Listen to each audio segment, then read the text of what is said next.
Well, hello and welcome, everybody. We're glad to have you along on this episode of Toronto Apologetics. It's good to have you give up your afternoon. Maybe it's evening for some of you folks. Maybe you're joining us from the other side of the world, and if that's the case, well, good morning to you. So we're glad to have you. And today we're going to be dealing with a very important topic.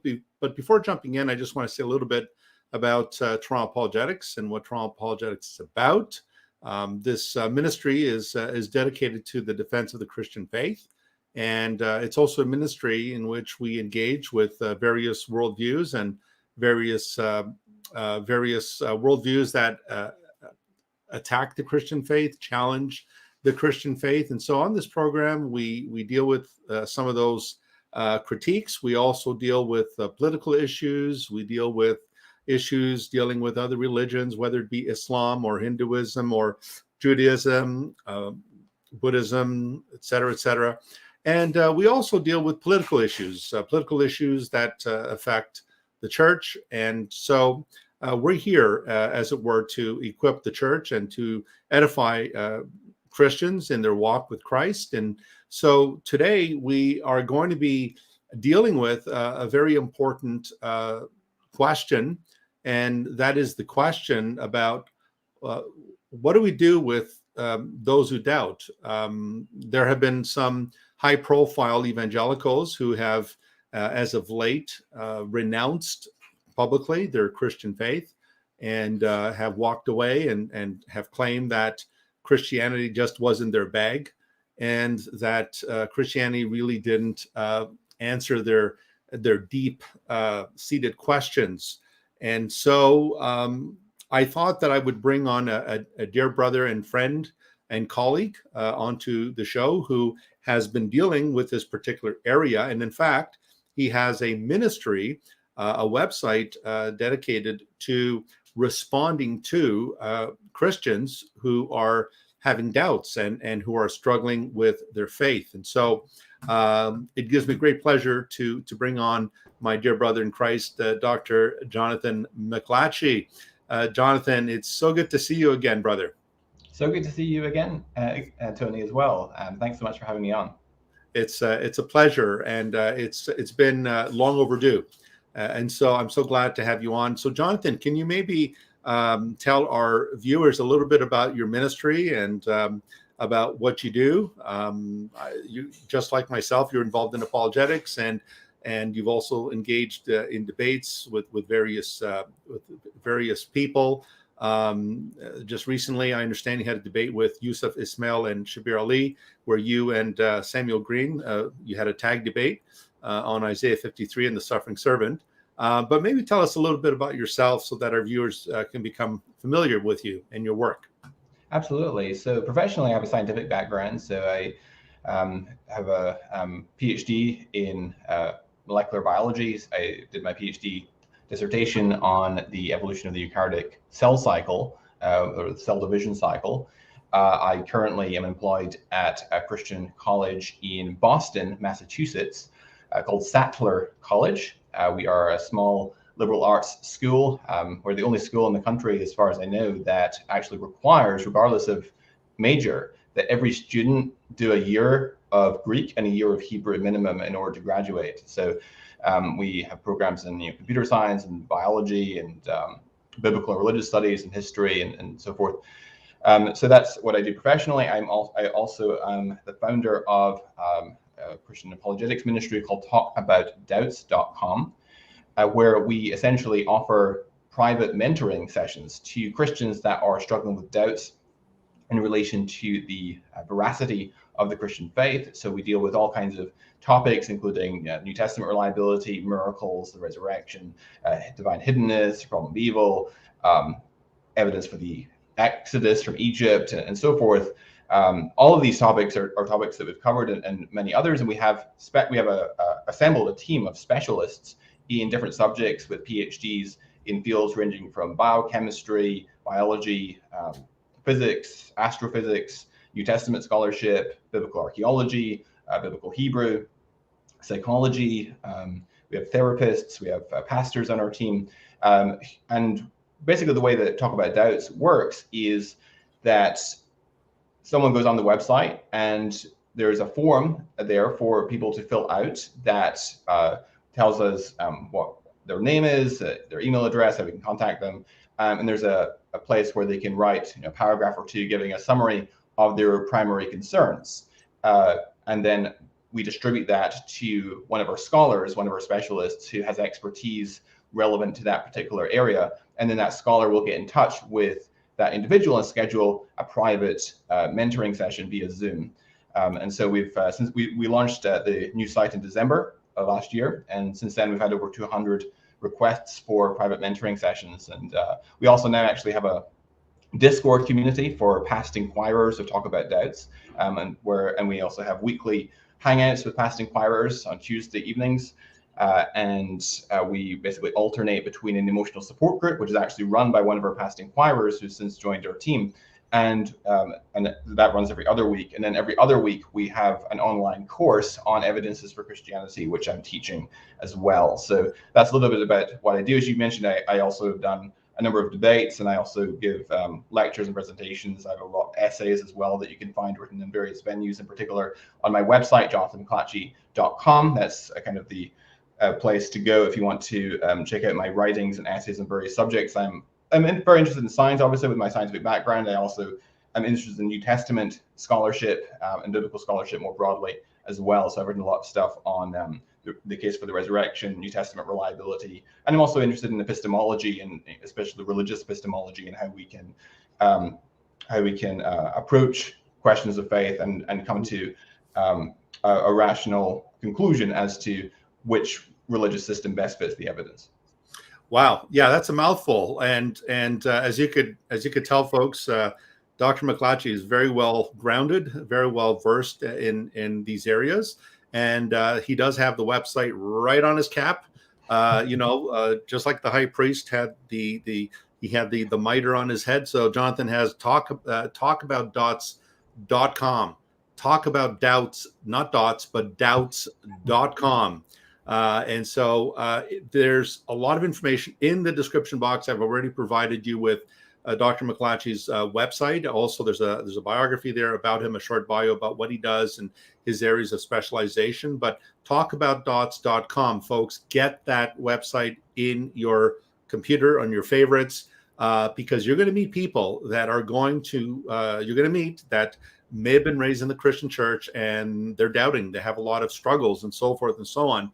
And so instead of sending them, giving them a check track, you could pass them on to talkaboutdots.com, and Dr. McLatchie will direct them to the right contact person. So again, this is a gift. This is a gift to the church and to others if they have any doubts. So Jonathan, we all know the famous doubter Thomas. We know that one of Jesus's apostles, the Lord Jesus Christ, when he chose his apostles, they were kind of a mixed bag. One was a zealot, another one was a tax collector, and put Simon and Matthew in a room, they would have killed Simon would have killed Matthew, being a zealot and having a hatred for tax collectors and so forth. And of course, the Lord Jesus also chose Thomas, and Thomas has gone down in Christian history, of course, as the doubter. And yet he is the one who confesses Jesus as Lord and God in the climax of the Gospel of John 20:28. So doubting, let's just maybe talk a little bit about this, Jonathan, because Thomas was a doubter, and you do find biblical figures that struggle with this. I mean, even Job, with all his suffering, there are moments where he began to doubt. Jeremiah, the weeping prophet, and so forth. Maybe let's talk a little bit about this, because I don't want people to think that Christians are, we all wear capes and we're Superman, Supergirl, and so forth, and we never struggle. We never have these doubts. Some of the great thinkers of the church, even Spurgeon had his, the night of the soul, where he questioned his salvation, whether he really was saved or not. So maybe if we can talk a little bit about that, Jonathan, maybe put some flesh on this to let people know that, look, doubting is not something that God is not offended by your doubts. He's got a big chin, he can take it. Unlike another God we know very well, Jonathan, who has a glass chin, he can't take very well, and so his prophet and his followers have to fight for his cause. But anyway, maybe let's talk a little bit about this idea of doubt and what the Bible has to say about that.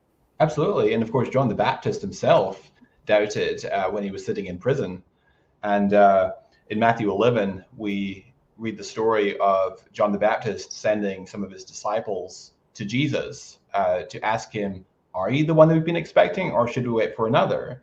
And of course, Jesus doesn't say, "No, shame on you, John, for having questions and doubts." Rather, he says, "Well, go back to John, tell him what you hear and see. The blind receive their sight, the deaf hear, lepers are cleansed, the lame walk, and so forth." And in other words, tell him about the evidence that you've seen around you. And so, I the way that I see Scripture, God and Jesus and the apostles and prophets, they're evidentialists. They like to commend an evidence-based faith. We see in the Old Testament that in Deuteronomy 18, the test of a true prophet. How do we know that someone speaks from God or not? Well, Moses says, well, if he has a consistent track record of forecasting the future, only the God of Israel can do that. And so if he has a consistent track record of forecasting the future, then you can trust that he is actually speaking from the living God. Whereas if he speaks false prophecies, even a single false prophecy, then he's spoken presumptuously, and you need not be afraid of him. And of course, the penalty for speaking presumptuously on behalf of God is death if you speak as a false prophet. And so the biblical text then even prescribes that we are to judge the prophetic credentials of those who purport or present themselves as messengers of God. We are to judge them in accordance with the evidence. We see this also in Isaiah 41, where God challenges the idolaters and says, bring forth your case, set forth your arguments. Can you predict the future the same way that the God of Israel can? Of course, the answer is no. And so we also see in the New Testament, how are the credentials of an apostle established? Well, in 2 Corinthians, in chapter 12, Paul says, the signs of a true apostle were performed in your midst. In other words, there are certain authenticating signs that authenticate his apostolic office, because God isn't expecting people to just take Paul at his word. Rather, he actually gives him miraculous signs that he can use to vindicate that apostolic authority. In the book of Acts, in chapter 17, when Paul is preaching in Athens, he says, God has set a day when he will judge the world by the man he has appointed. He has given assurance of this to all by raising him from the dead. In fact, as you know, Tony, the word assurance there in the Greek is actually the accusative form of pistis, which literally means faith, right? So God has given faith of this to all by raising him from the dead. We're often told by many that faith is this blind adherence to biblical positions, and that's simply not the way that the Bible presents faith.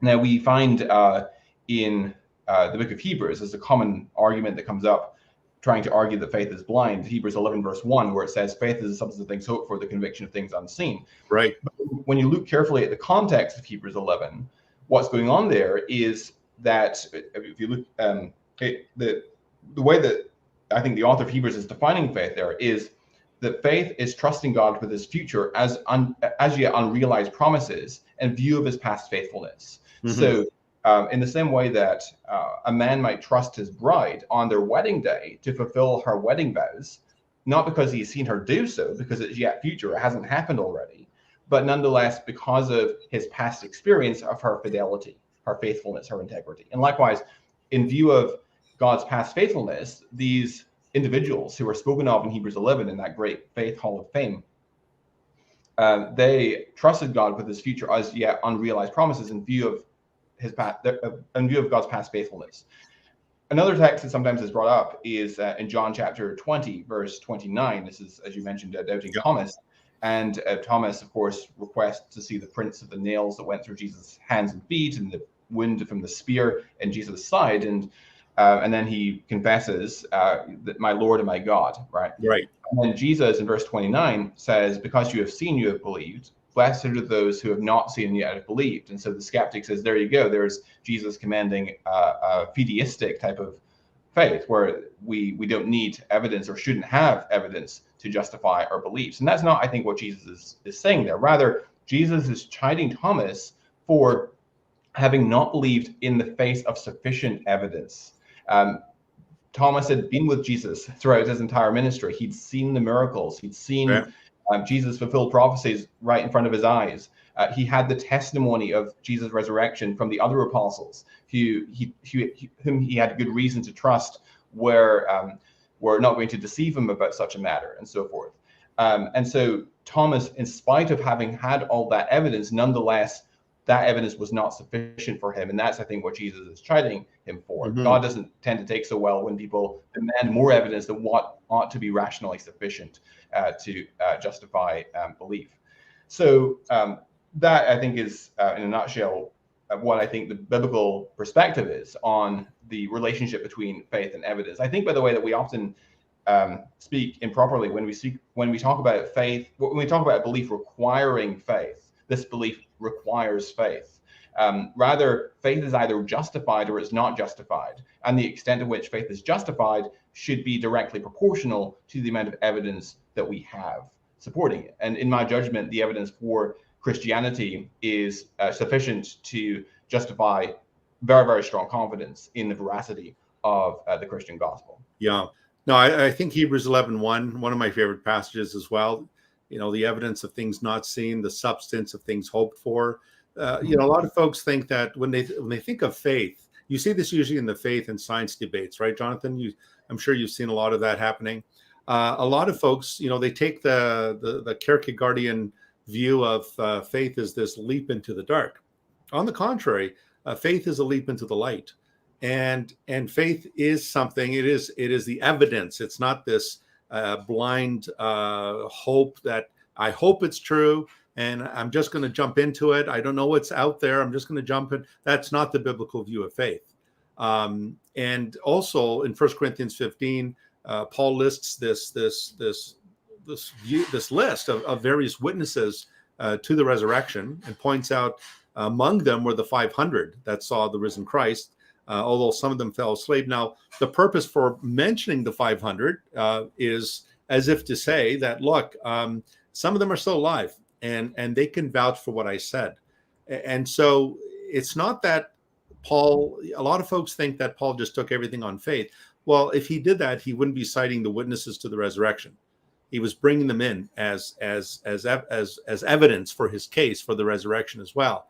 So I think it's important that we realize, and I think you've already enumerated on that, Jonathan, that the Christian faith is not this empty-headed belief. It's not just faith in something you hope is out there, but it is rooted in a conviction. It's rooted on good grounds, and of course, the resurrection, I think, is the central ground here in the Christian faith that says, because Christ has been raised from the dead, then he is who he claimed to be, and God, in a sense, has vindicated Christ in the resurrection. Absolutely, totally agree. Yeah. So we already talked about some doubters in the Bible. John the Baptist, of course, wondering if Jesus was the one who was to come, the Messiah, and so forth. And of course, the Lord doesn't chastise him for that or chide him for that. So God is not afraid of our questions.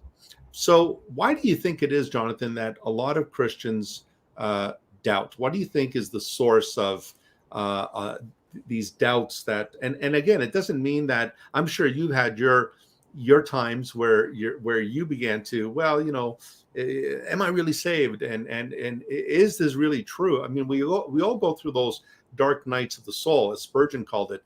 But what do you think, Jonathan, is the root cause of a lot of doubts that a lot of Christians in our contemporary society, what do you think is one of the root causes of these doubts? So it's very difficult to speak in generalities because, as I often say, if you've talked to one deconvert, you've talked to one deconvert, right? Yeah. It's very difficult to speak in generalities because there's such a diversity of reasons people might have for leaving the faith, and of course, indeed, a diversity of experiences that accompany loss of faith. Some people feel much happier after their loss of faith. Some people feel completely depressed and miserable. Some people, for some people, it's there's a sense that there's a sense of liberation that accompanies a loss of faith from what was perceived to be the shackles of this repressive ideology. For others, it's a sense of regret that they have lost their faith. For some people, their family shun them or act in other unhelpful ways. For some people, their family are very supportive, and so there's a diversity of experiences. There's also a diversity of reasons.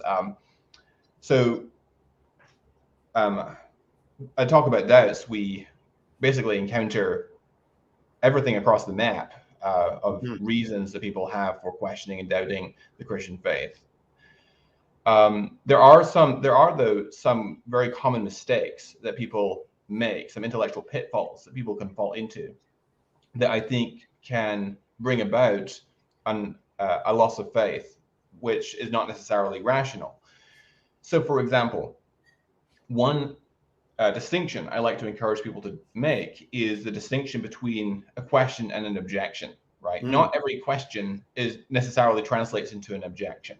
A question can express an objection, sure, but for a question to become an objection, you need an additional premise.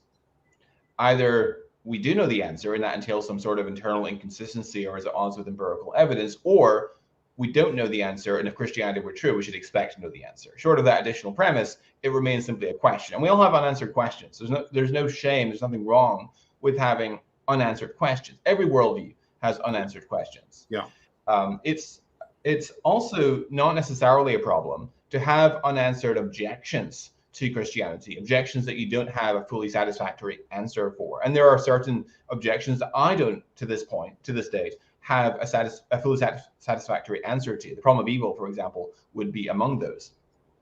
I think there's a common misconception about the nature of evidence, that evidence is binary.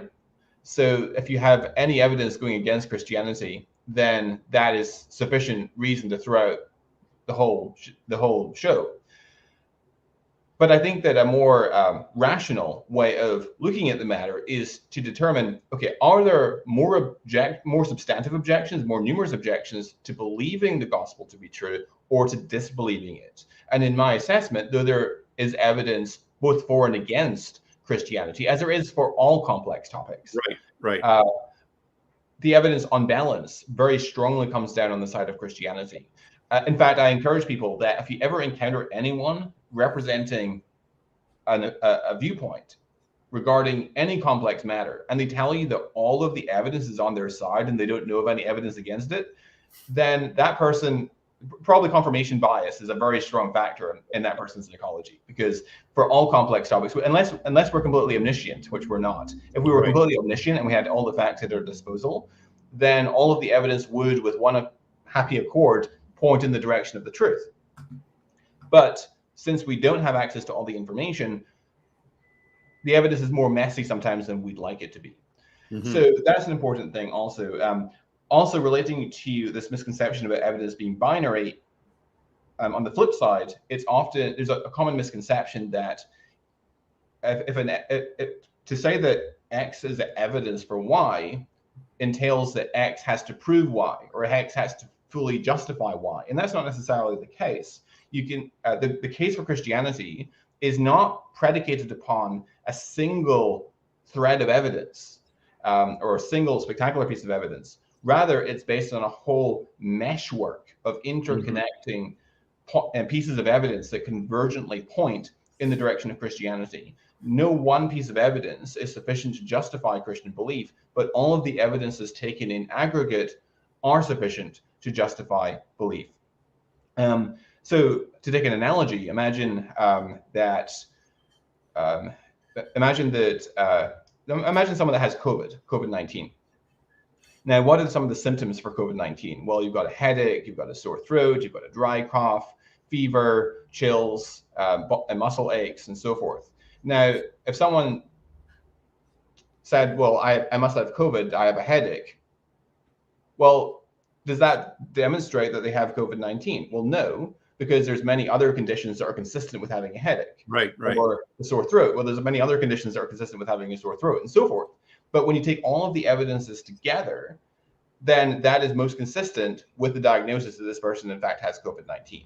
And this sort of reasoning, this sort of cumulative case reasoning, is used all the time in legal settings where you're trying to prosecute a defendant, and no one of the pieces of evidence is by itself sufficient to justify the conclusion that the defendant is indeed guilty.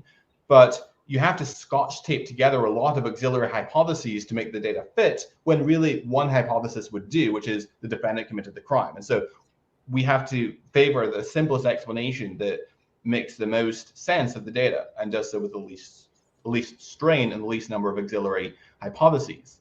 I also like to encourage people to distinguish between a high stakes objection and a low stakes objection, right? So not all objections are equally high stakes. So, for example, there are certain in-house debates that Christians can legitimately hold different perspectives on. There, for example, Calvinism versus Arminianism, or young earth versus old earth creationism, or eternal conscious torment versus conditional immortality in regards to the doctrine of hell, and so forth.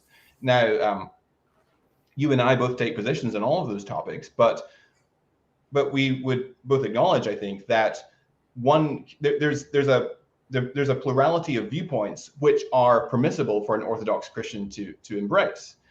And so, in my opinion, if one has an objection to, say, the soteriology of Calvinism, in my judgment, it's more rational to adopt an Arminian view than it is to reject one's Christianity in toto, because there are mainstream Orthodox, evangelical, conservative theologians who subscribe to both of those views, and there are defensible arguments for both of those views.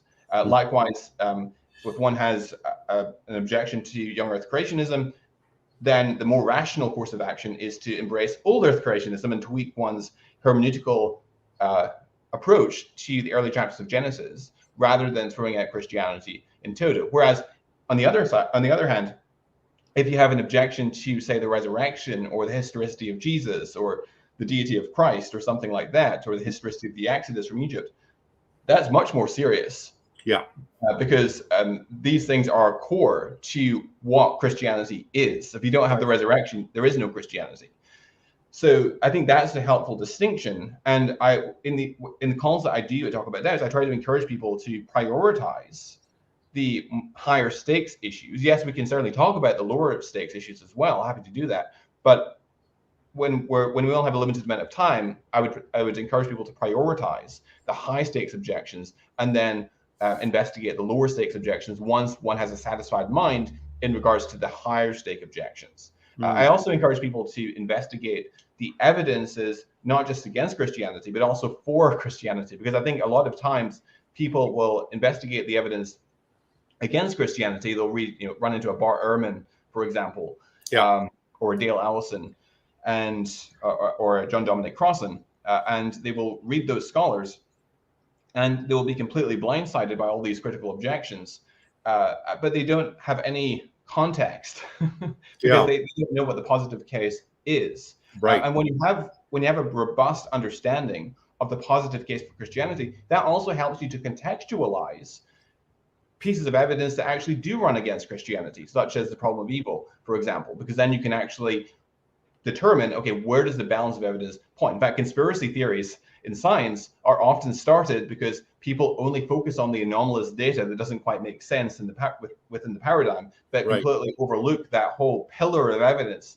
that actually tends to confirm the theory in question. So these are just a few helpful points. One other final point I'll make is that there's a very common psychological bias that a lot of people commit, in my experience, and this is something I've only become aware of through my calls that talk about doubts. It's kind of a converse, if you will, of the confirmation bias, right? We all know what the confirmation bias is, where you only look at the evidence that tends to confirm your view and ignore all the evidence to the contrary. And all of us have confirmation bias to some extent, and we try to, of course, mitigate against that confirmation bias. But there's also a danger of going the other direction and becoming so concerned about your confirmation bias that you don't trust your judgment when it comes to your inspection of the positive evidences for Christianity. And that's right. over concern about confirmation bias is also a danger that I've seen in many people that I've talked to. Yeah, and maybe you can say a little bit, Jonathan, about we hear a lot of evidence, words like evidence, but what would you say is the difference between proof and evidence? And so people will say, "Prove it to me. Where's your proof? And what is your evidence?" So maybe can you say a little bit about those two words, because I think a lot of folks use them almost interchangeably. So if you could just comment on that. Sure. So proof has a technical definition in science and mathematics, which is that it entails the truth of the conclusion beyond all doubt. So 2 + 2 = 4 is a proof, right? That's a mathematical proof. You can also get proof in deductive logic. So if A, then B, A, therefore B. Right. And so that is a proof in deductive logic, which is a logical syllogism, where you have a rule of inference that can justify with certainty the conclusion, given that the premises are true. And of course, the conclusion of a logical syllogism is only as good as the certainty of the premises. An evidence, on the other hand, is that which raises the probability of a proposition being true relative to what it would have been otherwise. Right. So an analogy to help conceptualize what I mean by evidence and what I think is the best way of thinking about evidence is, imagine that you have a court scene and the expert witness steps forward, the forensic scientist or the detective, to put forward to present the murder weapon as a piece of evidence. And on the handle of the murder weapon are the fingerprints of the accused. Now, does that prove that the defendant is guilty? Well, no. I mean, you could think of some other potential explanations of how the fingerprints came to be there, but it is evidence because the probability of the accused's fingerprints being in the murder weapon are higher if he actually committed the crime than it would have been otherwise. Right. Now, it's not always necessary for us to give an exact strength of how much you would expect the evidence given one hypothesis versus how much you would expect given the other hypothesis. We engage in this sort of reasoning all the time. So an analogy that my colleague, Dr. Timothy McGrew, likes to give is, imagine that you're in the forest and you come across a cabin. Yeah. And you don't know whether it's inhabited. And so you open the door and there, lo and behold, there is a cup of Earl Grey tea that's still steeping. It's not at room temperature. Of course, you have to say Earl Grey because you're British. So exactly. Yeah, and I live in Boston, of course, where the Boston Tea Party. Of course, yeah. Exactly. But yeah, exactly. So the tea is still steeping, and so that constitutes evidence that the cabin is inhabited. Why? Because it's far more likely that you would observe the steeping cup of Earl Grey tea than it would be on the falsity of the hypothesis that the cabin is inhabited.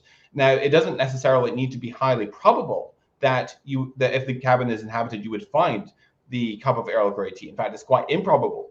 But the point is that it's far more probable, given that it is inhabited, than if it were not inhabited. And so therefore, it tends to confirm. You've got this top-heavy likelihood ratio, so it tends to confirm that the cabin is indeed inhabited. And so that's how I understand evidence. Mm-hmm. The preponderance of the weight, I guess. Yeah, gotcha. Exactly. So I mean, in the past year or so, there have been some prominent. I mean, let's use the word prominent evangelicals that basically threw in the towel and said, "Well, I'm done with this. This really is not doing anything for me." What do you think, Jonathan, is the main reasons that people give as to why they just, I mean, is it in some cases, I guess it's sexual orientation. They feel that they're gay and therefore there's no place for them in the Orthodox Christian tradition. Or do you think it's an emotional, Christianity's not really doing anything for me? What do you think, in your opinion, and I'm sure you've run across some of these folks, what do you think is the main factor? Maybe I'm repeating myself here, but what do you think is the main factor here that has basically led them to throw the towel and say, I give up? Yeah, so I'm hesitant to say that this is the reason why people deconvert, because Right, there's a diversity. Yeah, there's a diversity. And I think that, unfortunately, I've seen some Christians say things like people only leave Christianity because they want to sin, or that they didn't want to be accountable to a creator, or what have you, or they were hurt by the church. That's true for some individuals. It's not true for others. We can't just generalize like that. right. As I said, if you've talked to one ex-Christian, you've talked to one ex-Christian. There's a plurality of reasons people leave. Certainly, I mean, people can feel hurt by the church. Tim McGrew, for example, tells a story in his presentations sometimes about someone that he's familiar with who had doubts about Christianity, and they went to their pastor, and they asked, they said, Pastor, I'm having doubts about the faith concerning X, Y, and Z issues. And the pastor merely put his Bible down on the table, passed it along, slid it along the table to him, and said, "This is the gospel. Do you believe it?" And the guy said no. And he got up and left and said that was, he knew at that moment that was the last time he'd ever set foot in the church again. So, right. Unfortunately, pastors have often mishandled this area, unfortunately. And I really see the work that we're doing at Talk About Doubts is essentially fulfilling the role that pastors ought to be doing. There shouldn't be a need for Talk About Doubts. There should be a role of apologetics pastor, in the same way that you've got youth pastors and children's pastors and so forth. There ought to be an apologetics pastor role. Unfortunately, the churches, I think, have failed in the responsibilities in this area, and this is why we're seeing this avalanche, this tsunami of apostasy in our generation. And so I really, especially when we have kids going to school or university, and they're there 5 days of the week, and then they come to church for an hour on Sunday. That's just not sufficient, and they're not equipped with the materials that they need to assess and evaluate those arguments. And I think that we've done ourselves a great disservice. And so I think that's why we need a ministry like Talk About Doubts. Yeah, I totally agree with you, Jonathan, that and for 30 years of my life, my ministry, I'm not 30 years old, but 30 years of my ministry, this has been my observation, that the reason why we are seeing this avalanche, as you put it, this tsunami, is because the church has not done its job in educating her people. Pastors are not apologetically trained or oriented. And most often than not, most of the church is mostly just, it's preaching, but it doesn't really equip, or it doesn't really edify or train its people on how to defend their faith. So when kids go off to university or to college, as you know, more often than not, they come out the other side either as agnostics, not knowing whether God exists or not knowing really what to believe, or in some cases, worst case scenarios, they become atheists. And I think you're right. It is a great disservice where we do have resources. There are resources out there that can be implemented into Sunday schools, into midweek prayer groups and Bible lessons and so forth. And when pastors give up that role of feeding the sheep and tending the sheep in that respect, I usually use the comparison, Jonathan, of when we send our soldiers out into the battlefield, we train them first. They go through rigorous training and so forth, so that when they meet the enemy in the battlefield, they're prepared. And what we're doing is we're not spiritually arming our people. We're not putting them through boot camp. We're not training them. And so when we send them out to these universities and colleges, and they're on the spiritual battlefield, they don't know how to defend themselves. So, and I'm sure with you, in my case, when I was in my undergraduate studies and graduate studies at the universities, I was prepared. And some of these profs they're pretty nasty when you challenge them in the classroom and you put them on the spot. One of them threatened to fail me and kick me out of the class because I asked too many questions. But I think that we have done ourselves a great disservice. And another area you specialize in as well, Jonathan, is Islam. And as you know, a lot of Christians end up converting to Islam because they're theologically very weak. A lot of young women end up falling in love with Muslim men, and then they decide to marry them, convert to Islam. They marry them, or if they haven't converted, they will convert in due time. And so a lot of this, I think, does fall on the shoulders of the pastors. All the apostles were apologists. We know that the apostles weren't just shepherds, but we also know that they defended the gospel. You know, Peter says, always be ready to give an answer to those who ask of you.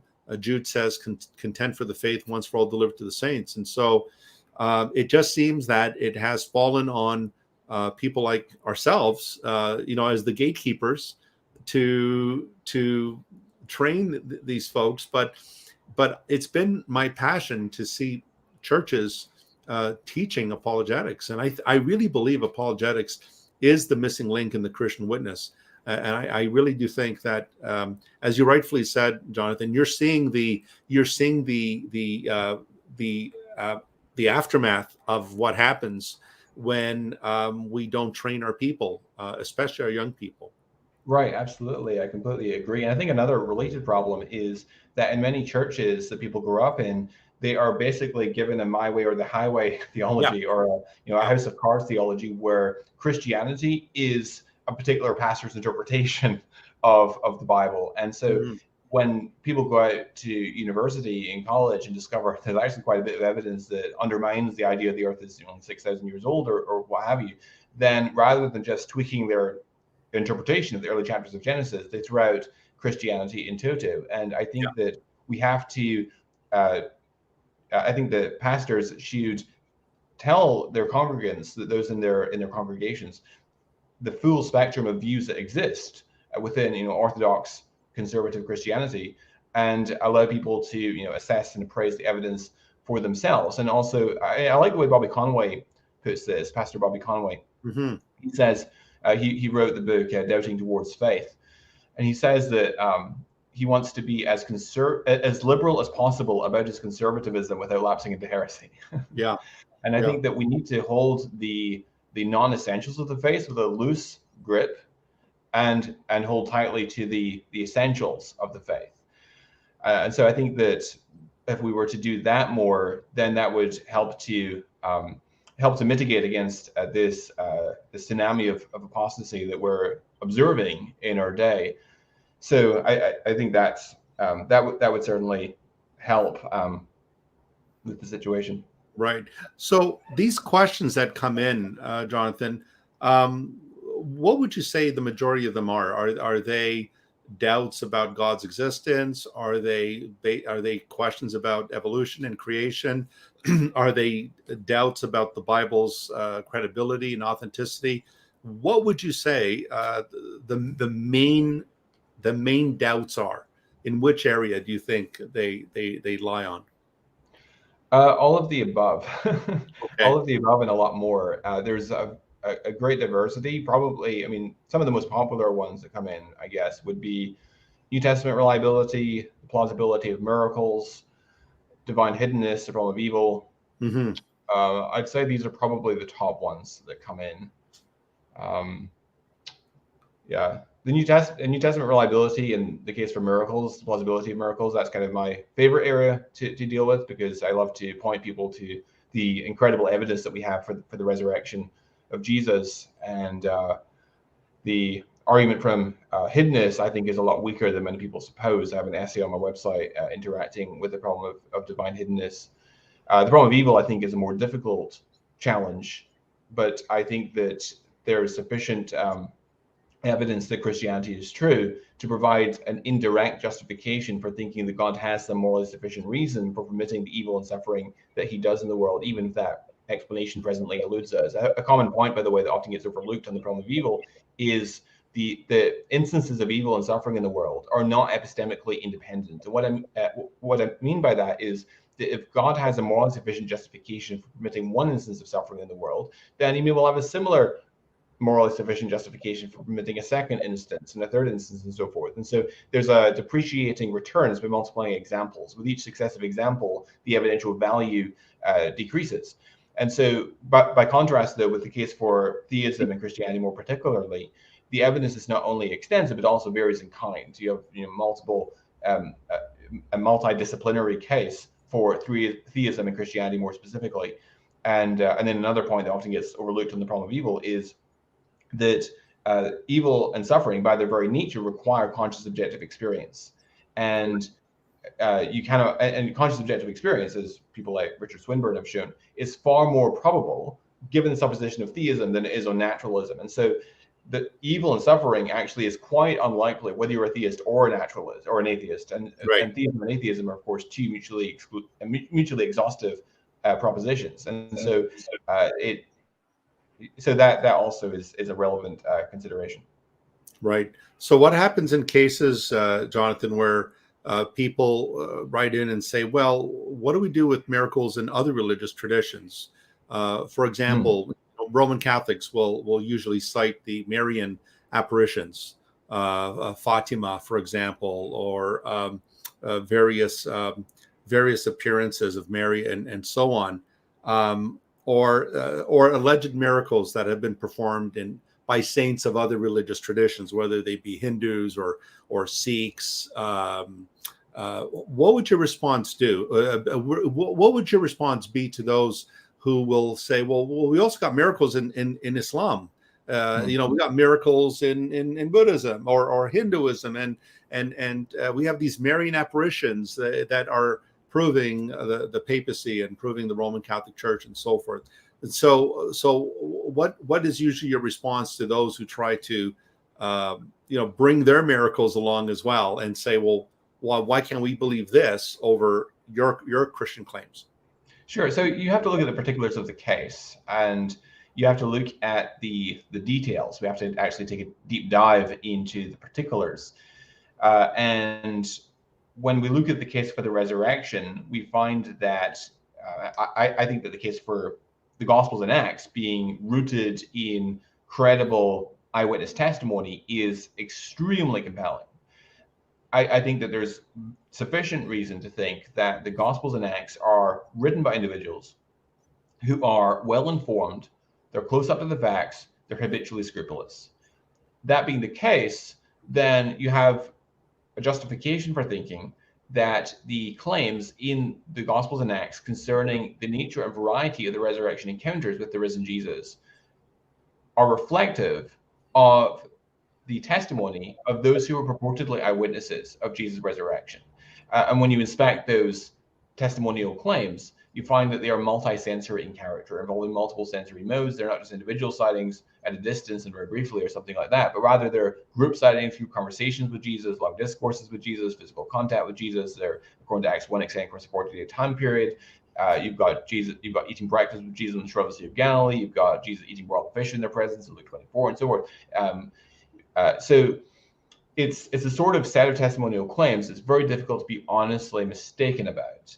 And so that redistributes the probabilities between the two remaining contending hypotheses. Because when anyone makes any sort of testimonial claim, whether that be a witness to a miracle or a sexual assault allegation, whatever it happens to be, there are three and only three broad explanatory categories, namely they're correct, or they're honestly mistaken, or they're setting out to deceive people, or some combination thereof. Right. But so by reducing significantly the plausibility of the hypothesis that the disciples were honest and mistaken, you redistribute the probabilities between those two remaining options, namely they lied about it, or Jesus in fact was raised from the dead. And another factor, by the way, that also argues against the hypothesis of being honest and mistaken is the fact that Jesus is raised, according to all four Gospels, on the Lord's Day, the first day of the week, which coincides with the Feast of First Fruits. And of course, Paul in 1 Corinthians 15 describes Paul as being the first fruits from among the dead. In other words, the first to be raised to glory and immortality, who's the guarantor of the general resurrection that is to be delivered, just as the first fruits of the harvest was the guarantor of the remainder of the harvest. And according to Leviticus 23, the first fruits was to be celebrated, that feast was to be celebrated on the day following the first Sabbath following Passover, which would make it the Sunday. And so it's striking then that all four Gospels make Jesus' resurrection, or report Jesus' resurrection, as being the Sunday. And this is very, very widely attested, because the early Christians actually changed their sacred day from the Sabbath day, which is the Jewish sacred day, to the first day of the week, or the Lord's Day, and even call it the Lord's Day. And the early church writers say that the reason they forsook Sabbath observance and started commemorating the Lord's Day was because that's the day in which Jesus rose from the dead. So, and that belief goes very, very early back. There's no competing tradition that we know of in the early church as far as what day of the week was considered sacred. Mm-hmm. So that's interesting. Now, that, because of the coincidence with the Feast of First Fruits and the theological import of that tends to point away from the hypothesis of being honest and mistaken. That points to design, either in the part of the human authors or on the part of God, raising Jesus from the dead on that special day. So what about the hypothesis then that they were setting out to deceive people? Well, when we look at the reports that we find in Acts and the letters of Paul and elsewhere, Clement of Rome, for instance, or Tacitus, we find that the conditions in which the early Christians proclaimed the gospel, including the resurrection, was not conducive to their self-interests. They voluntarily underwent sufferings and labors and dangers and hardships and persecutions and toils, in some cases martyrdom, against their self-interest, on account of their testimony of Christ raised from the dead. And so that is surprising if they're simply making stuff up. Right. But it's not hugely surprising on the hypothesis that they're actually telling the truth. Multi-party conspiracies, especially when you have lots of people involved, invariably break down, especially when life or liberty are at stake. And of course, another factor to consider when it comes to the hypothesis of deliberately lying is the use of women as the chief discoverers of the empty tomb, according to all four Gospels. And actually, these are independent of each other on this point. Right. And the use of women, of course, in patriarchal society is surprising, because the testimony of a woman was worth half that of a fraction of that of a male witness. And so if they're just simply making stuff up, why involve the women? In fact, why involve the women at all? I mean, that's just involving extra people that could potentially disconfirm the story, especially there are other influences that are outside the apostles' control, like the husbands of those women, for example. Yeah. I don't find the hypothesis of conspiracy to be particularly compelling. And so having significantly reduced the plausibility of those two competing explanations, it renders the most likely explanation of the pertinent facts the hypothesis that, in fact, God raised Jesus from the dead. Now, one objection that sometimes is raised is, well, miracles seem to deviate from the way nature normally behaves, right? We don't observe people being raised from the dead. And so why should we favor the resurrection hypothesis? Because the miracle, by definition, is the least plausible explanation. That's why it's a miracle. If it wasn't very implausible, then it wouldn't be a miracle. And so as an historian, we can't infer a miracle as the best or most adequate explanation of the pertinent data, because the miracle by its very nature has to be the least plausible. So no matter how implausible the mass hallucination hypothesis might be, it's still going to be more plausible than the idea that a miracle has occurred. And this argument, of course, was developed and pioneered by David Hume, famous Scottish philosopher. It was, of course, Carl Sagan famously said that extraordinary claims require extraordinary evidence. And Bart Ehrman, of course, when he does debates on the resurrection, he will champion this sort of argument. Now, I think this argument is actually fundamentally flawed, and here's why. If we take the hypothesis that God has wrought miracles in history as authenticating science, which is the claim of both the Old and New Testaments, that's the purpose for which miracles are wrought, then they have to stand out noticeably, recognizably. They have to recognizably deviate from the way nature normally behaves. If they didn't, they would be robbed of their evidential value. And so the hypothesis in question then predicts with a high level of probability that miracles are going to recognizably deviate from the way nature normally behaves. And so it can't be used as an argument against the hypothesis when that hypothesis predicts that very observation. So that's an important consideration. I also would add that even supposing that you've got a very small intrinsic probability on the hypothesis of God raising any old miscellaneous Joe Blow from the dead, God doesn't seem to be in the business of raising people from the dead. So it's a very small intrinsic probability that any random person would be raised from the dead by God. It doesn't necessarily follow that it's equally intrinsically improbable in the case of Jesus specifically, because there could be, and I think there are in fact, independent reasons to think that God plausibly has motivation for raising Jesus of Nazareth specifically from the dead. Other independent lines of evidence that bear on Jesus' messianic and divine identity, such as the trilemma argument that C.S. Lewis developed, which I think has the argument from messianic prophecy, the conversion of the Apostle Paul, and so the argument from contemporary miracles, the argument from the survival of the nation of Israel against all odds, and so forth. All of those arguments taken in aggregate also bear positively on the reality of the God of Israel and the messianic and divine identity of Jesus of Nazareth. And so that provides independent reason to think that God might well have motivation for raising Jesus specifically from the dead, and therefore is positively relevant to the intrinsic likelihood that God would perform a miracle in Jesus' case. Right. Yeah, so those are really, really very important points you raised there, Jonathan. So what I wanted to do, folks, is let you know that if you have any questions for Dr. McLatchie, if you can just put a Q in the chat there and put your question in, we're going to get to your questions. And I've noticed there's a couple already in there. So you don't mind taking some questions, Jonathan? Absolutely, please. I can tell you love questions because I've been throwing them at you. So okay, so let's get a couple of these questions up here. Let me see. We had a question here. Let me just grab that here. Okay, we have a question here from Truth Defenders. Does McLatchie believe the Bible can stand alone in credibility on its historical narratives, or does he believe the Bible because he trusts secular historians more to verify the Bible? So my confidence in the credibility and veracity of the biblical text is based exclusively on the publicly available evidence, not what any secular historian, Christian or secular, has to say about that evidence. My confidence in Christianity and the veracity of the biblical text is based on my assessment of the evidence, which I think puts the veracity of Christianity essentially beyond a reasonable doubt. So does that answer the question? I think it does. I think it does. Yeah. Now we do have a question here. Let me see. Well, first of all, I just want to thank you, Ringo Cat. Watch your last video, Evidence for the Crucifixion. Just want to say thank you for the upload. Great info. Well, thank you, Ringo Cat. I appreciate that. So we had a question here, a couple of questions from Paul Moy. The other doubt I have is the story of sorry, let me just get, there was another one, I think up here by Paul. Let me see if I could find that. He says here, sorry if this was answered already. I'm having doubts with a couple of stories in the Gospels. One is the story of Jesus being in the desert for 40 days and nights and the temptation from Satan.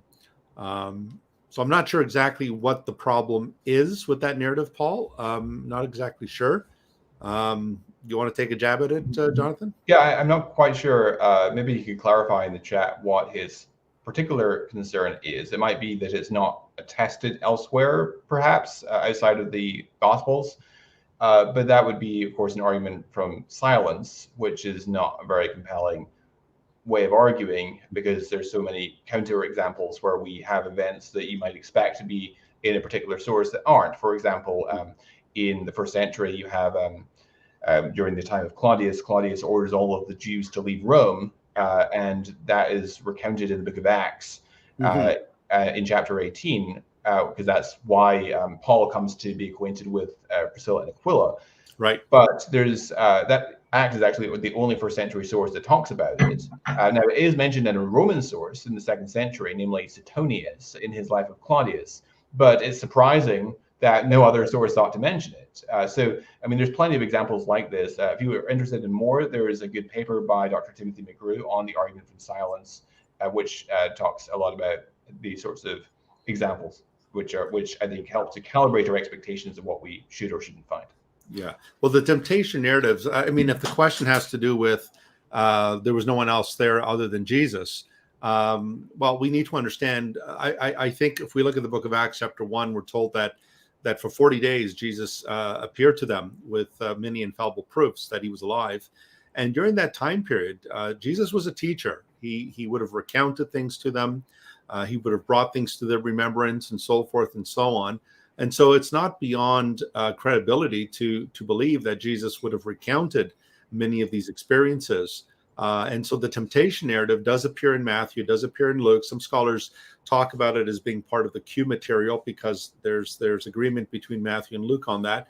But Mark also makes reference to it. You don't have the dialogue between Jesus and Satan in Mark 1, but Mark says that he was out in the wilderness with the wild animals and he was tempted for 40 days. And so Mark is an independent witness to that as well. He just mentions it. He doesn't go into the dialogue aspect, but it's not beyond credulity for Jesus to have communicated that to his disciples. Paul also has a question here, Jonathan. The other doubt I have is the story of Jesus praying alone on the mountain and what he said. I'm assuming he means Gethsemane, when all the disciples were asleep. Mm-hmm. How did we know he said those things? So I think this is just one of these issues where we just don't know the answer to that question. I mean, as Tony just said, perhaps Jesus talked about it after his resurrection or something like that. And in the case of, by the way, the temptation narrative, it doesn't necessarily need to be the case Jesus talked about it after his resurrection. I mean, there is a lot of time between the temptation in the wilderness and Jesus' death for Jesus to tell them about the sojourn in the wilderness.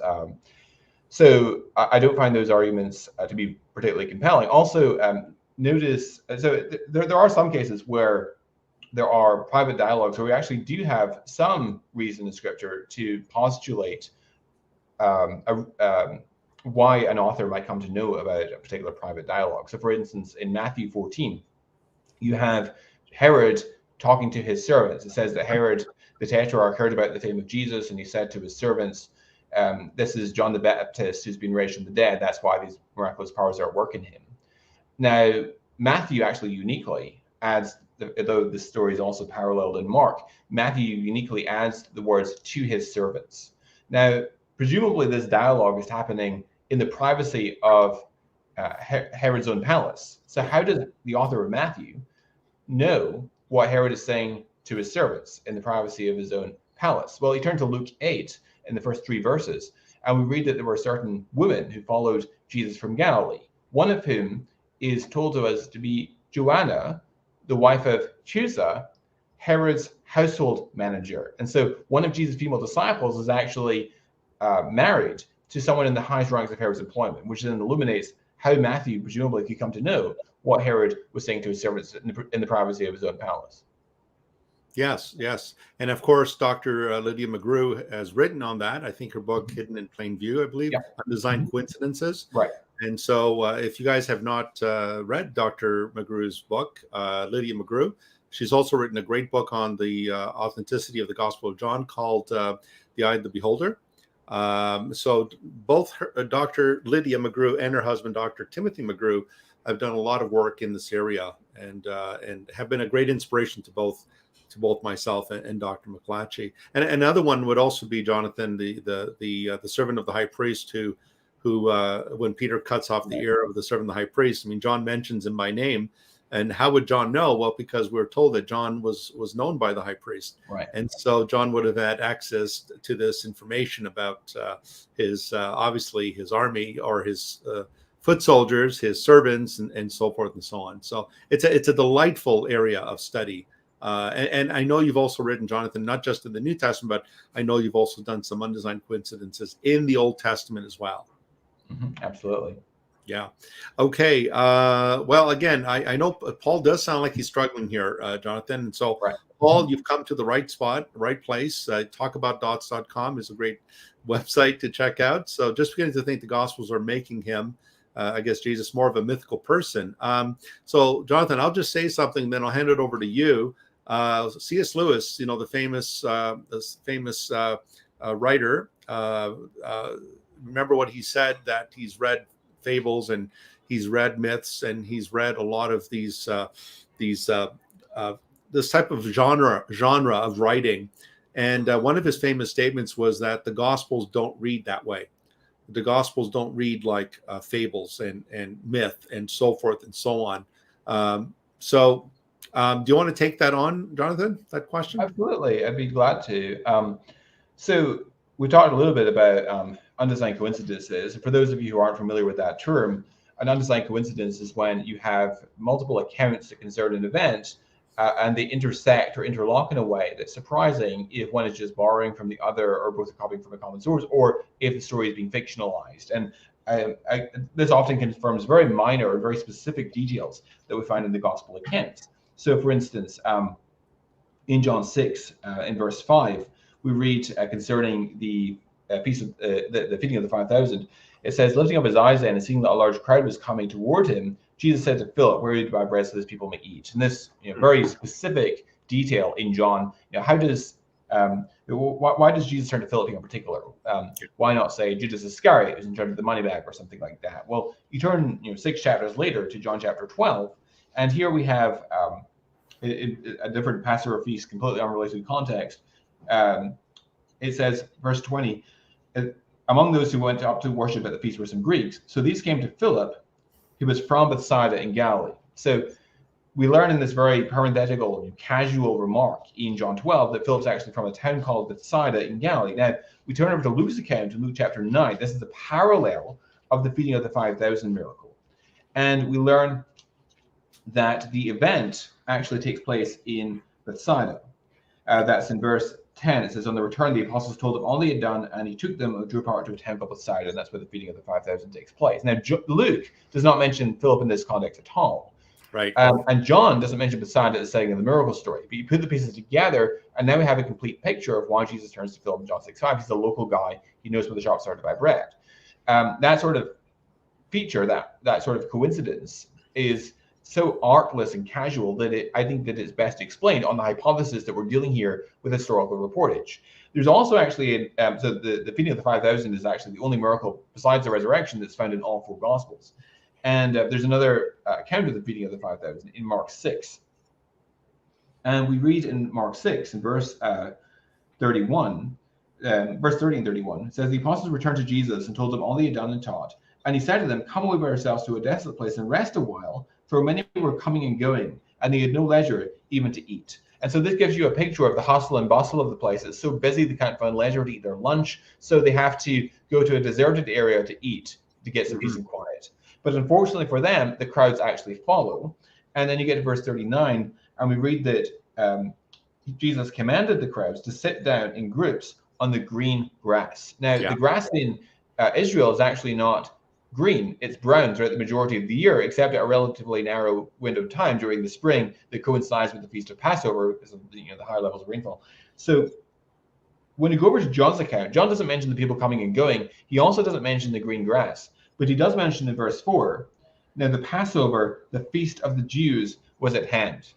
And so then that illuminates why it's so busy, because there's all these Jewish pilgrims coming in for the Feast of Passover, and also why the grass is green, but does so in such a casual and artless way that it tends to confirm the historicity, the veracity of the biblical text. And so that's just an evidence sampler of just a couple of examples. There's a lot more. If you want more, you can go to Lydia McGrew's book, Hidden in Plain View, Undesigned Coincidences in the Gospels and Acts. That also covers plenty of examples between the book of Acts and letters of Paul.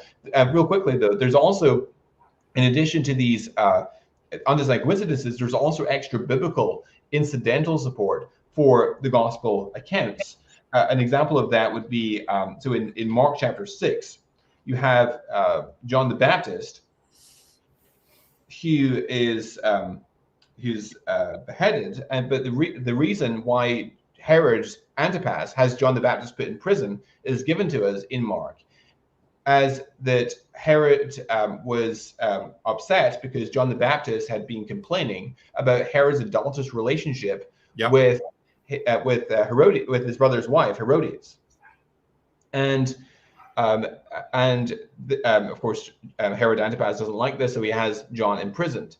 Now, we read, according to Josephus, first century Jewish historian, that so Herod had divorced his previous wife also in order to marry Herodias, and this previous wife of Herod's had gone back to her father, namely Aretas IV, king of the Nabateans, and this had resulted in a war between Herod Antipas, and his former father-in-law, Aretas IV, king of the Nabateans. Mm-hmm. And so Herod Antipas actually lost that war. And Josephus tells us that there was a circulating rumor that among the Jews that the destruction of Herod's armies came as a judgment from God because of the way that Herod Antipas had treated John the Baptist. Mm-hmm. And when we read the biblical account, we discover a detail which makes perfect sense of why that would be a circulating rumor, because it was John the Baptist's complaints against Herod Antipas's adulterous relationship that got him thrown in prison by Herod in the first place and got him beheaded. And so that it all makes sense. And also, you might ask, well, Josephus actually gives us a different explanation for the motive, a different motive for Herod. Josephus tells us that the reason Herod had John the Baptist imprisoned was because of his suspicious temper and his fear of an uprising. Now, the reasons that Mark and Josephus give us are not necessarily mutually exclusive. They could both be part of the reason. But That's how right. come Mark knows this insider information about Herod's motive, even though it's different from the motive that Josephus gives us? Well, again, we know from Luke 8 that Jesus had a female disciple who was married to someone in the highest ranks of Herod's employment. So that's just a taster of some of the evidence that we have for the high gospel reliability. Right. Well, thanks for that, Paul. Thanks, Tony. That helped. You're very welcome, Paul. That's why we're here. That's why Jonathan is here. And that's why he has talked about doubts.com to deal with these types of questions. So keep asking questions. God is not afraid of your questions. He invites us. Isaiah 1:18, come let us reason together, says the Lord. Though your sins are as scarlet, they shall be white as wool, and though they're red as crimson, they shall be white as snow. So it's not irreverent to ask questions of God. God will not hate you for asking questions. Allah hated you, Muhammad said, for asking too many questions, but the God of the Bible is not afraid of your questions. He welcomes them. Right. In fact, there's a proverb that says, Proverbs 14, verse 15, the simple man believes everything, but the prudent gives thought to his steps. That's it. Exactly. All right. So let's see, what else do we have here? All right. Just some comments there. I think that may be, if you have any questions, folks, once again, just put a Q into the chat there, put your question in, and we will take it. Let me see here. There's a comment here by Truth Defenders. Scripture confirms history, science, not the other way around. Only because we have an accurate account of what God has done can we trust reality. No Bible, no account of anything. You want to take? I can comment on that. Sure. So I'm a very staunch evidentialist. I actually don't know where, Tony, you stand on the whole. Well, I am presuppositionalist, but I also do believe in evidential argumentation as well. Right. So I am I'm Reformed. So as a Calvinist, I take more the presuppositionalist side, but I don't toss out evidentialism. I think our evidentialism is still important. I think there's a biblical grounding for it. And R.C. Sproul, of course, even though he was a well-known Calvinist, was also a very strong evidentialist. And I'm also at least inclined towards the Calvinistic view. But I would be... that's the biblical view, but go ahead, yeah. Of course. Right. So, this might be the only point then that we actually disagree. So I'll just give my 2 cents on this, and feel free to come back and give your perspective if you wish. But I think that the Van Tillian epistemology of presuppositionalism, which of course was pioneered by Cornelius Van Til and then developed subsequently by Greg Bahnsen of Westminster Theological Seminary, much more articulate and eloquent writer, I think, than Van Til, much clearer, certainly. And then, of course, it's championed today in contemporary discourse by people like Scott Oliphant. And there's, of course, different flavors of presuppositionalism. There's people like John Frame and Bert Poitras and so forth. But basically, presuppositionalism argues that unless you start with biblical revelation, then you don't have the necessary preconditions for logic and rationality and reason and so forth. And so the presuppositionalist argues that you have to begin with the Bible as the ultimate authority. And if you had anything over and above that to which you might appeal, then that would be your ultimate authority. And so the presuppositionalist basically argues that the unbeliever knows that God exists and that he is in this active suppression of what he knows to be true about God. And the presuppositionalist is trying to bring to his attention that he in fact knows God because he has to draw upon biblical precepts or biblical principles in order to make his case. That's essentially how a presuppositionalist would argue. And I think that a presuppositionalist would recognize that as a fair description of what they would argue. Now, where I part company from the presuppositionalist is that I have a concern that this mode of argumentation is circular. And I know that presuppositionalists have responded to this. Now, when you press a presuppositionalist on this charge of circular reasoning, the way they typically respond is to say, well, everyone has to reason in a circle. There has to be some level of self-referential appeal. For instance, how do you justify deduction without utilizing deduction to do so? And I think here that the presuppositionalist basically equivocates between two sorts of presuppositions. Presuppositions involving analytically true statements versus those involving content. So for instance, take the statement that all bachelors are unmarried. Do I have to go and start interviewing bachelors to find out how many of them are married or not? Well, no, I just need to analyze the constituent terms. And I think that propositions like A is not non-A and 2 + 2 = 4 are true in that sense. We know that A is not non-A by virtue of what we mean by A, what we mean by non-A. We know that 2 + 2 = 4 by virtue of what we mean by the terms 2 + = 4, right? Whereas the statement that Christianity is true, or that God has revealed himself through the person of Christ in biblical revelation, that these sorts of statements are more akin to a statement like all bachelors are unhappy. Well, that might be true, but it also might be false. We can't just analyze the constituent terms to discover whether that's true or not. And so I think that it's a mistake to begin with the biblical text. It seems to me to be arbitrary. Another related concern is that the presuppositionalist is rarely able to answer the question of what is the minimal set of propositions that are a necessary precondition for rationality and logic. For example, if you didn't have the Trinity, or you didn't have the virgin birth, or if the Book of Malachi were removed from the canon, what is the minimum set of preconditions? And I never really see a presuppositionalist respond to this. Another problem is that it's what I call the progressive revelation problem, which is to say, imagine that you're a first century Jew living at the time the New Testament is being written, and you have a Christian come over to you and try to preach the gospel to you, and you want to know what's the evidence that Jesus really does fulfill those Old Testament prophecies. Was he really born in Bethlehem? Did he really, was he really raised from the dead, and so forth? And you wouldn't think much of the Christian's response if you said, well, actually, Jesus of Nazareth as the promised Messiah is a necessary precondition for logic and rationality. And you're like, well, what? I mean, this is a new information. So these and other problems, I think, really make me concerned about the whole presuppositionalist epistemology. I think that evidentialism is just a natural consequence of consistently not engaging in circular reasoning. But feel free, Tony, if you want to come back at that. I mean, like I said, I am primarily presuppositional in my approach.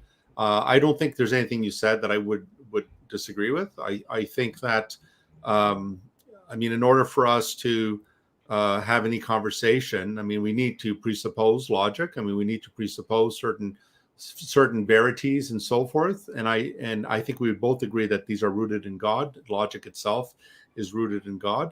But what I don't do is I don't simply say, well, it's either presuppositional or evidentialist, and we'll just throw out evidentialism. I do see 1 Corinthians 15 is a very powerful passage where Paul does point to evidences for the resurrection, pointing to the witnesses for the resurrection.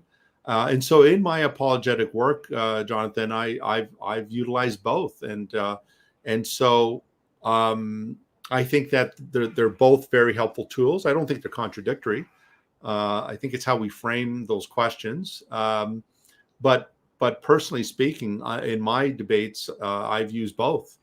So especially when dealing with the resurrection, we deal with some of the things you enumerated, Jonathan, about the women witnesses and the prominence of Sunday, a day that has no religious significance whatsoever in Judaism, other than if a feast day fell on it, and also, of course, the strong evidence, the multiple attestation for the death of Jesus, the empty tomb, and so forth and so on. So I wouldn't really be adverse to any of those things. I think that they're very important, and I found them very helpful as well. Yeah. Okay, so let me see. I don't know if there's any other questions. I did have a question here about, are you sure you weren't a hockey player? No, I've never been on. I guess because I live in Canada, Jonathan. Canadians. We created hockey, and of course the home of the Toronto Maple Leafs. So no, Harry, I'm very sure I'm not a hockey player, although the last time the Toronto Maple Leafs won the Stanley Cup was when I was born in 1967. And since then, they've never won the cup. That's the best I give you right now. Okay, I don't see any other questions. So, Jonathan, is there anything you could leave us with? I think this is a very important ministry that you're engaged in. And is there any lasting words you'd like to give our viewers? And if they have friends, and I'm sure that they may have friends who are struggling with these types of questions. So is there any words you can give us? Sure. So if any of you in the audience know of anyone that is struggling with doubts in regards to Christianity, even perhaps a family member or your child or what have you, we do talk to parents as well. If you're a parent and you have a son or a daughter that's walked away from the Christian faith, feel free to reach out to us as well. We do talk to parents. We also talk to pastors, and we keep people's information completely confidential. But if you're in full-time Christian ministry or a pastor, which is a very difficult situation to be in, then please feel free to get in touch if you are struggling with doubts yourself. As I said, we have specialists on all kinds of topics, so you can have a high level of confidence that if you've got a doubt about a particular area, we'll have someone on our team that is a specialist in that area, and we'll be able to do a private call with you to walk you through that. We not only help people to answer their specific questions, we also help people to develop a protocol for working through doubts in an intellectually responsible and honest and healthy way, such as the principles I laid down earlier about drawing appropriate distinctions between questions and objections and so forth. So please feel free to get in contact, and we'd love to hear from you and also add you to our Discord, our growing Discord community of past inquirers. And so please get in touch. Talkaboutdoubts.com. Yeah, so folks, I would really encourage you to do that, because there isn't that many ministries I know that do what Jonathan is doing. I mean, yes, you have cold case Christianity, but in this particular ministry that Dr. McLatchie has, you can get in touch with various people in various disciplines. So it's a unique ministry in that they can find the right person to deal with a specific struggle or a problem. It could be creation, evolution. It could be science and faith. It could be the resurrection. It could be biblical authenticity and reliability and the manuscripts and so forth and so on. So folks, that's why we're here for you. We're here for you to inform you, to let you know that there is help out there. There are resources that are provided by qualified men and women who are trained in these areas. So I would really, really encourage you to do that. And again, Christianity it is a faith that is rooted in history. You can't have Christianity without history. There's good reasons to believe in the resurrection of Jesus, and there are good reasons to believe that God exists. Theism is much more logical than atheism is, and so forth. So we really would encourage you to do that. Don't forget to subscribe as well. We encourage you to subscribe to Dr. McLatchie's channel and his website. He's all over YouTube as well. A lot of his debates are on there on YouTube. And also with Toronto Apologetics, we encourage you as well to like and subscribe, and you'll receive further updates on shows like these, where we try to tackle some of the more pressing issues of our day, and to give you that assurance that Christ indeed is the answer, and that God is sovereign over all things. And so I just want to thank you all for joining us tonight. And Jonathan, thank you, brother, for being on. It's always great to hear you. You've got such a wealth of information, and you're able to concisely address these very deep questions in a meaningful way. So thanks, Jonathan. I really appreciate you coming on. Likewise, Tony. Thanks so much for having me. I really appreciate your work as well. Thank you, and I hope to have you on again for a future show. So everyone, again, thank you so much for joining us. We hope you were blessed, and we trust that you were challenged, encouraged, and so we hope to see you again, Lord willing, in another episode. So you take care, and the Lord bless you and keep you. All the best. Bye for now.